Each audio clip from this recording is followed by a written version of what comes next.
Salut chers élèves, bonjour, j'espère que vous allez bien.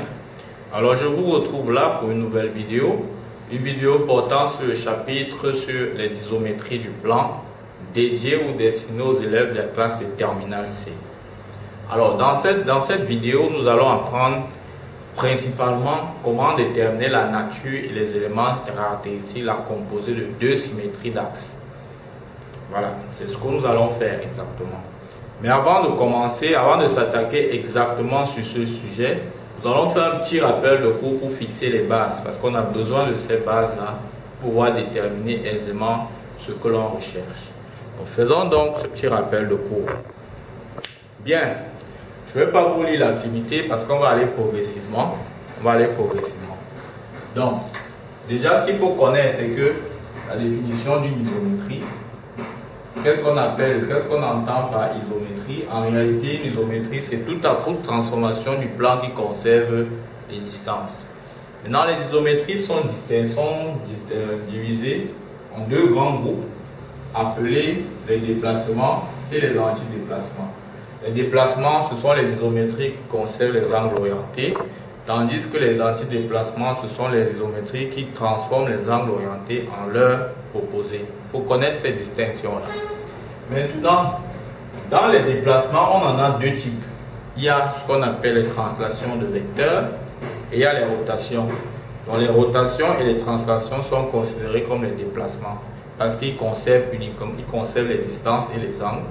Tandis que les antidéplacements, comme antidéplacement, on a les symétries d'axe. On parle de symétrie orthogonale par rapport à une droite, c'est ça, symétrie d'axe. Et on a les symétries glissées. Voilà les deux antidéplacements. Donc voilà, donc j'ai bien dit, ici, on les sépare en translation et rotation. Et là, on les sépare en symétrie d'axe et symétrie glissée. Voilà. Maintenant, quand on a compris ça, nous allons donc nous attaquer à la détermination, la nature et les éléments caractéristiques. Je vais dire nature et éléments caractéristiques.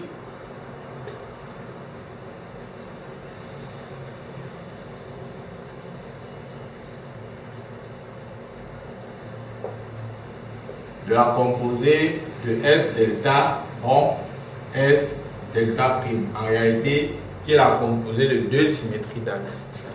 Donc, qu'est-ce que ça nous donne? Quand vous avez deux symétries d'axes, quand je fais S delta rond S delta prime, on a dit que S delta était considéré comme un antidéplacement.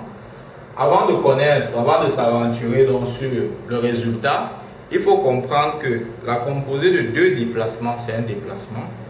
La composée de deux antidéplacements, c'est un déplacement. La composée d'un déplacement et d'un antidéplacement, c'est un antidéplacement. Donc, quand j'ai face à moi la composée de deux symétries d'axes, je vois ça comme A.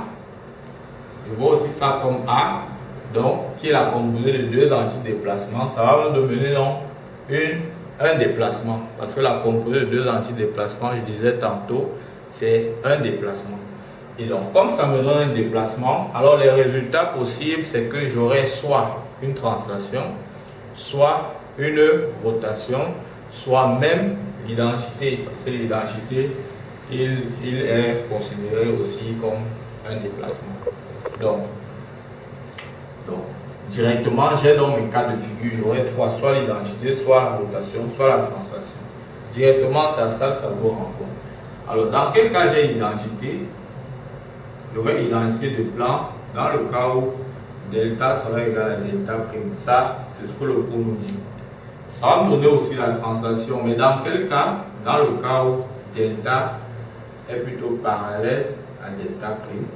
Et ça me donnera une rotation dans le cas où delta est séquent à delta prime. Maintenant, il est question de déterminer la translation, le vecteur de translation pour ce cas et généralement les caractéristiques pour la rotation. Pour l'identité du plan, il n'y a pas de caractéristiques. Dans le cas où ça nous donne la translation, le vecteur de translation c'est quoi?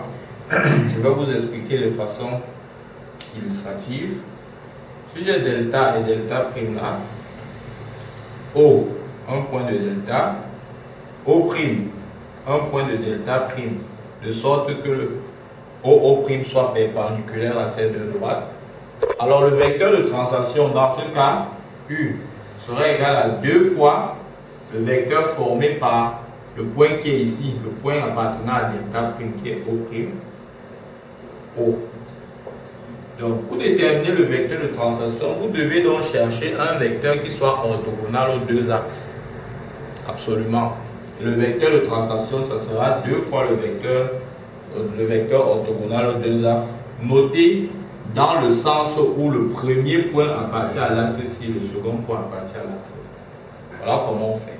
Maintenant, dans le cas où les deux axes se coupent et sont séquents, ça va nous donner S delta rond, S delta prime serait égal à une rotation que je vais appeler le centre oméga et d'angle θ. Oméga, ça sera vu comme quoi? Il sera simplement vu comme oméga, ça sera simplement vu comme étant le point d'intersection de ces deux axes.